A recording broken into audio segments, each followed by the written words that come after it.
Welcome to another episode of Bakari Sellers Podcast. This one's going to be a fun one today, guys. I have one of the smartest, most brilliant, creative writers. Just the way he's able to put together words, and his platform is just so unique and so dope. Damon Young, what's happening, brother? How are you today? Hey, what's going on? What's going on, man? Man, I'm glad to be here with you. You know, my show is unique in the way that we start each one of our shows and episodes by having our guests walk us through the arc of their careers. And you're an entrepreneur, a writer, and an artist, a cultural commentator, and just a all-around dope, funny dude. Talk to us about what you were doing before Very Smart Brothers, and talk to us about your career arc since VSB was acquired in 2016 and what you've been up to since then. Man, how much time we got? Well, the show only, really? I mean, we're going to cut you off in 30 minutes anyway. So this ain't one of them questions that has like a linear sort of answer. Cause like, all right, so my first job out of college, and I graduated college 2002, was I was a sub. I was a sub at Wilkinsburg High School. Right. And it was a junior, senior high school. So I would go between the middle school and the high school, just toggle between there on a daily basis. And then I ended up getting my own classroom. And around that time, I'd also started my first blog. Right. So I'm teaching during the day, and on the weekends or whatever, I would update my blog. And the blog just continued to grow, just continued to blow up. You know, I got like a fan base or whatever. And I ended up leaving that teaching job, and I worked at the after school center. I ended up running a after school program at a YMCA in McKeesport, PA, which is just outside of Pittsburgh. And then I ended up working at Duquesne University and running a college prep program in their school of business. And this is 2007, 2008. Around this time was when I started Very Smart Brothers. And when the program shut down, in 2009, it was a victim of the recession. Everybody got laid off, whatever. I was at a bit of a crossroads. It's like, do I continue on in academia in some capacity, or do I see if I could actually write full time and make a living doing this? So from that point, I made that decision. I was on long-term unemployment for a minute. Now, it was fortunate that I live in Pittsburgh, and the cost of living at the time isn't the same as it is in like DC or New York City or Philly or whatever. So I could survive on unemployment and on whatever freelance, income I was making at the time. And then 2011, more opportunities came. I got a job with Ebony Magazine when they rebooted their whole digital platform. The blog continued to grow up, and Very Smart Brothers is something that myself and Panama Jackson and Liv Burr created. And then, fast forward to 2016, I get a book deal, a multi-book deal from Echo, which is an imprint on HarperCollins. And then in 2017, VSB gets acquired by Univision. He don't even remember who bought him. It's been a minute. So busy counting the money. Yeah, we got acquired by Univision, and Univision at the time owned all the Gizmodo Media Group sites, which used to be the Gawker Media Group, and so we're talking Deadspin, Jezebel, The Onion, the AV Club, The Root, and then we merged with The Root and became a part of The Root in 2017. So. And now you're here. But let me ask you this question. One of the topics I like to talk about to authors is your thinking around these book bans. And you wrote a book called What Doesn't Kill You Makes You Blacker, which I'm surprised hasn't been banned yet. So first, are you offended that white people aren't mad enough about your book to ban it? And talk to folk about what it was about who haven't read it. I mean, it's not keeping me up at night, but I am like, yo. Like every time I hear about a new spate of book bans, I go and I refresh and I see my book is on the list. Like, yo, what else do I need to do? I mean, my book, my face is on the cover. It has black in the title. In the first 6 pages alone, I talk about naked white people. I say the N-word in both conjugations of it. I talk about the link between prayer and masturbation. Again, this is in the first 6 pages of the book. Oh, I know.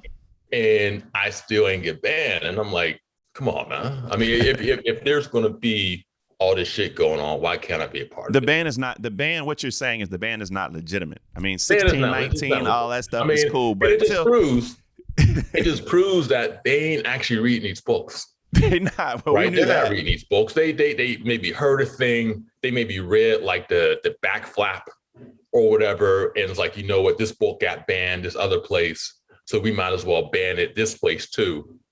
Know what I mean? So they're not actually like, just the fact that The Bluest Eye is one of the books. I mean, that's insane. So frequently on this list. That's insane. The Bluest Eye is in my opinion, one of the greatest books that's ever been written. And Toni Morrison is the greatest American novelist, right? And that book is a hard read for experienced readers. Like, just getting through that. I mean, Morrison's work is heavy. She's hard talent, to get yeah. through. I mean, there's no way that they, all right, are reading this book and getting through this shit like that. So most people probably can tell by now if they don't know, but you are beyond witty, clever, etc. But your column work runs the gamut from your recent piece about getting Invisalign at 42 to the art of old Black parents calling you to tell you somebody you never met died, which is a fact. My mom called me, Miss Such and Such dead. I can't believe it. Yep, Mom, I have no idea who that is. How would you describe your writing and your writing style? And when you're writing a piece, who are you usually writing it for? And what do you want people to get out of your work? I mean, my work, it kind of just dives into the angst, absurdity, anxiety, allure of existing while Black in America, right? And so, I have a column now, the Washington Post, where I write once a week for them. And, as you were saying, I've written about the ridiculousness of book banning and my own absurd book ban FOMO. I've written about my dad, who, people have experienced, and people have older parents, right? And my dad just turned 75. This is the thing that they start to do, where they'll just hit you up randomly just to tell you about someone who you've never met before, who just died a horrible, awful death. It's like, do you remember Sally Jenkins? It's like, nah, Dad, I don't. Well, I was just calling to let you know, she got her face chewed off by a pigeon. All right. Pigeon just chewed her whole face clean off. And now she's just faceless. And there's a pigeon out there with a human's face. Anyway, just want to let you know that. Good night. Good night, Dad. All right. And so in my audience, the audience for my work has always been me.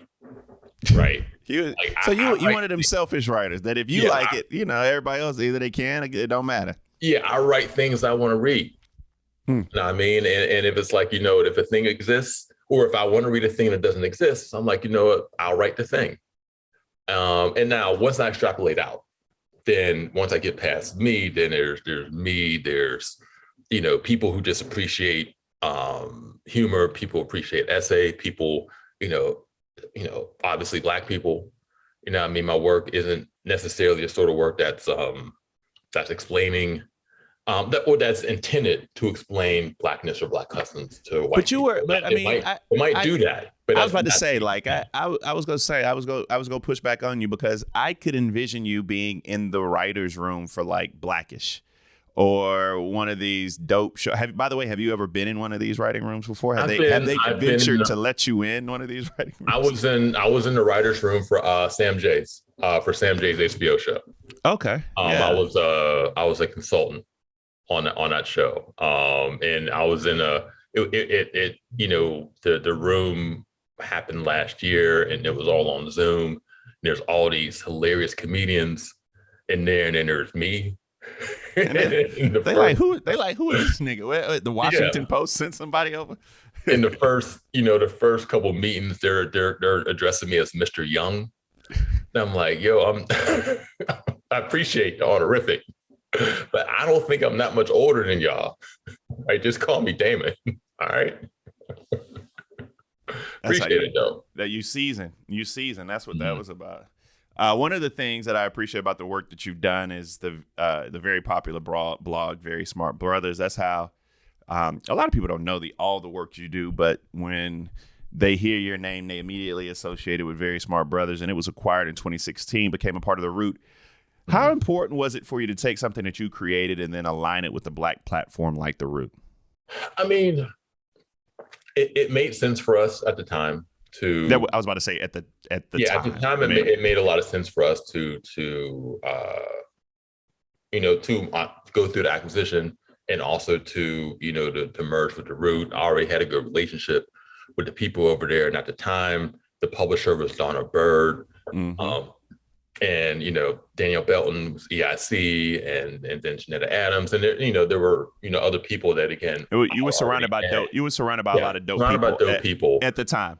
At the time, yeah, things have changed, particularly in the last year and a half, but yeah, it made sense, and it made financial sense too, where they gave us a lot of money, right? And now we wouldn't have, if Fox or Newsmax or the fucking Blaze gave us a lot of money, we wouldn't have taken it and worked there, so it wasn't just about the money. But VSB, you're not taking that money. Let's not say we wouldn't take it. Let's just say it would have had to been an ass load of money for us to compromise like that. I'm going to say I wouldn't have taken it. I'm going to say, because if someone like that is offering me that much money, then that must mean I'm doing something wrong. We would have told you. I think the people would have told you. You're right. You're right. Yeah, it would have been like Jason Whitlock. Damon Young, you doing too much. That's what we would have. If one of them platforms that offered me an offer I can't refuse, and that's proof that I need to refuse it, because there's something that ain't connecting, something that I'm missing that I just ain't seeing. But again, it made financial sense for us to do that, because at that time VSB had become basically a full-time job. Now Panama had a full-time job. He was working on Capitol Hill, doing VSB too.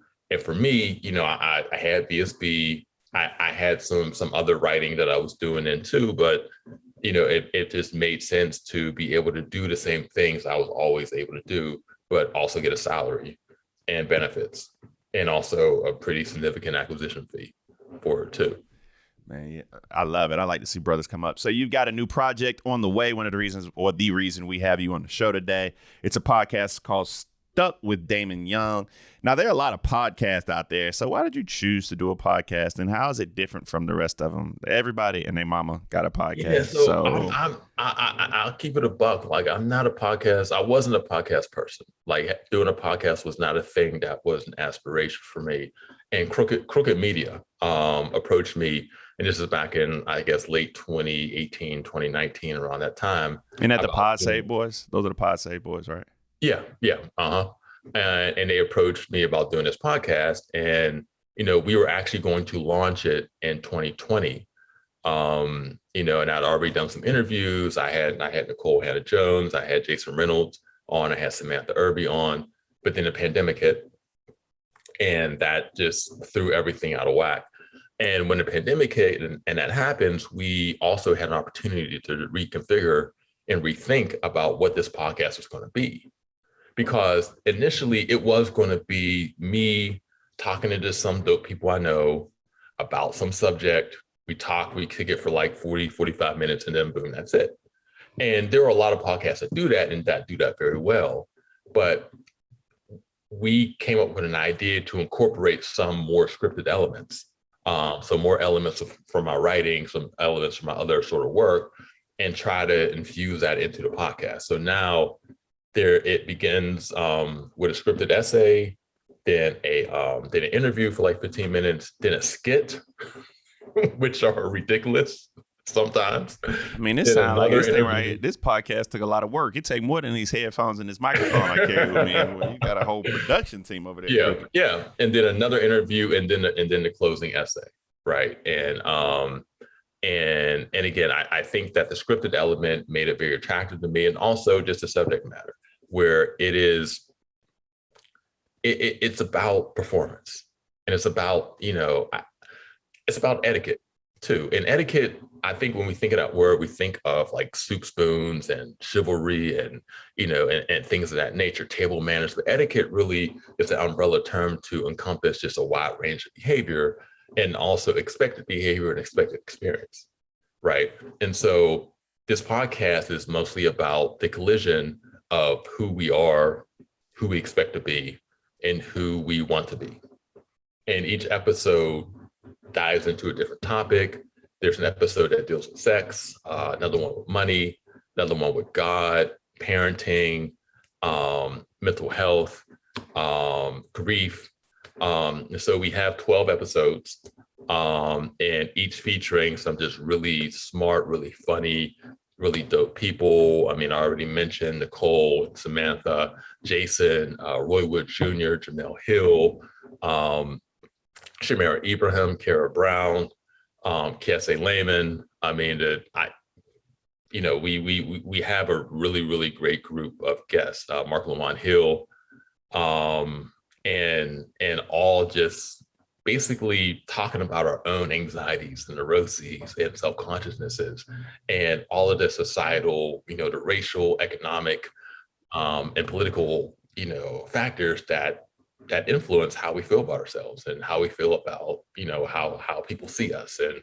And so I just think it'll be really fun. It'll be funny. I think it's funny. There'll also be moments that'll make you cringe, where you want to hide under a table, where you'll be like, I can't believe he's saying this shit out loud. Well, that's what we expect from you. I mean, if it did that. So again, I'm looking forward to it. And When I started this podcast, first of all, the originality of the Bakari Sellers Podcast, that wasn't the name I had for it, but that's where we landed. I wanted some combination of a Black political podcast, but also a Black excellence podcast where everybody could listen to it, from a PhD in Boston to one of the guys I grew up with in South Carolina. Who do you ultimately want to reach with this podcast? I mean, Crooked has a lot of listeners who probably aren't familiar with Very Smart Brothers, who probably aren't that familiar with your work. Or is your goal to bring, is this a podcast that is going to go out and do some things that you haven't been able to do and bring in new audiences, like your Washington Post work? I mean, that's obviously a consideration. And again, just like with my writing, my target audience is me. And then once I extrapolate that out, it's people who are into the same things that I am. But I also recognize that having a platform, having a podcast on Crooked, and it's a Spotify exclusive. So there's that whole audience too, and also Gimlet, and the audience that they bring. So I recognize that there are going to be quite a few non-Black listeners to this. But again, my target is for people who appreciate these really granular and esoteric conversations about race and about performance and about Blackness and about sex and about going to church and about food and money. I thoroughly enjoy conversations about sex, food, money, and going to church. I mean, you've hit every element. By the way, random ass question. Have you ever listened to Horrible Decisions? I don't think so. Let me suggest that you tune into Horrible Decisions about once or twice. My girl Wheezy, she has a podcast that's on Black Effect, and it's horrible. It's Horrible Decisions, spelled WHORE. Horrible. I spell it out. Decisions, but it's along the lines of. But they delve into one topic more than most, which is sex. But they do it in a way that is unique, to say the least. Now my listeners are gonna be like, "That's what you be listening to?" I do. I'm eclectic. You know what? I'm thinking horrible, but horrible. I've heard it. I've heard it before. Yes. It's a good little roadmap for some of your conversations. Yeah. I heard all the people that you named. You named some extremely dope people, some people that I still want to get on this show. One of the coolest things about having a podcast, though, and with your platform and your ability and your background, you'll be able to get anybody you want. We had Cicely Tyson a few days before. We interviewed her on Monday. She passed on Thursday. It was one of the most beautiful, literally beautiful interviews I've ever done. She got a chance to see her, although it was Zoom. I mean, she is the if Black excellence has a definition, or Black girl magic truly has a definition, she's the picture beside it. Interview Magic Johnson, but I still have some dream guests. Interview Barack Obama. Who is a dream guest on your podcast for you? Keep it a buck. My dream guest would be my mom. Right. I would want to. I have my dad too. My mom's a little over the top. If I interview my mom, we'd have to do it drinking wine, and I'm not sure where that show would go. Yeah, my mom. It'll be 9 years since my mom passed, and some of the conversations, particularly the one about education and about parenting, I would like to hear what she has to say. I know a lot. because I had a lot of conversations with with her and with my parents together before she passed. But we hear my dad's perspective in one of these episodes, and I would like to hear my mom's too. And also, I just like to talk to her again. So yeah, that would be my dream. Very, very, very, very powerful. When will the podcast go live? How frequently will there be episodes? How can listeners support? All those good things. The answers you're supposed to know when you're promoting, I guess. Yeah, so it debuts March 22nd, and new episodes every Tuesday. And again, it's a Spotify exclusive. So yeah, if you have Spotify, welcome to the Spotify family. Yeah, thank you. And if you have Spotify, you're interested in some of the shit that I've been talking about, some of the previews that I've given you, check it out. Man, I love Spotify, but the checks are big and they take a long time to process, but you'll learn that if you haven't already. Tell me this, what other big projects do you have on the horizon, and how can listeners follow you on social? I have a couple book projects going on right now. I'm working on an anthology on Black American humor, and I have just a lot of just dope authors that are involved in it. I don't want to say anybody's names yet, until we do the actual announcement. I also have another essay book coming about money, and about money. It's about shame, and the working title is The Rage of New Money. And I have my Washington Post column, which every Monday there will be a new column, and it'll also be in a Washington Post magazine every Sunday. So who's on your comedic Hall of Fame or Mount Rushmore? Comedy Mount Rushmore shit. We're talking stand up, or we're just talking just. I'm gonna let you go cross kind of genres here. Like, okay, if I want to be as honest as I could possibly be, all right, Chris Rock, as far as stand up, okay. No question. Yeah, I don't think I've ever loved the stand up act as much as I did back in 1999 when Chris Rock was released and Bring the Pain and that series of stand ups that he did. So Chris Rock from that era, Larry David, because he's the creator of 2 of maybe my 7 favorite comedies, right? So he has to be able to. I've never seen him perform stand up, but someone who creates Seinfeld and creates Curb has to be on the list, right? For me. Who else? Like, I feel like it's like those 2. Mm-hmm. Eddie Murphy. I'm a fan of Eddie. I'm a big fan of Eddie. Eddie could be there. Richard Pryor. Oh, no. You know what? I'm gonna throw a curveball. I'm gonna say George Carlin. I'm gonna say Richard Pryor, and I'm gonna say Paul Mooney. Paul Mooney is your yes. That makes perfect sense. Yeah. You put me in the mind. Reading your work, watching your brutal honesty along the lines of race puts Paul Mooney. I like Eddie Murphy. I throw Eddie up there. And it's hard because the comedy is lacking, the talent, I think, pushes him on anybody's Mount Rushmore. That's Jamie Foxx. Jamie Foxx is arguably one of the most talented people we've ever encountered. He's the world's greatest entertainer. Like, I will maintain that. My wife and I, we have been saying this for years, is that Jamie Foxx, you just put a microphone in front of him.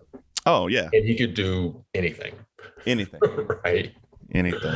Well, anyway, my brother Damon Young from Very Smart Brothers. Now you're stuck with Damon here on Spotify, Crooked Media. Shout out to all of my Pod Save fellas over there, man. You guys have done great work. It's a pleasure to have you. Now I can check. You're not like in the top 15 dream guests, but you right in that second tier, so I can scratch you off the list of my dreams. I appreciate it. I call him in a second. All right, brother. Be easy, man. Be easy. Thanks, man. All right.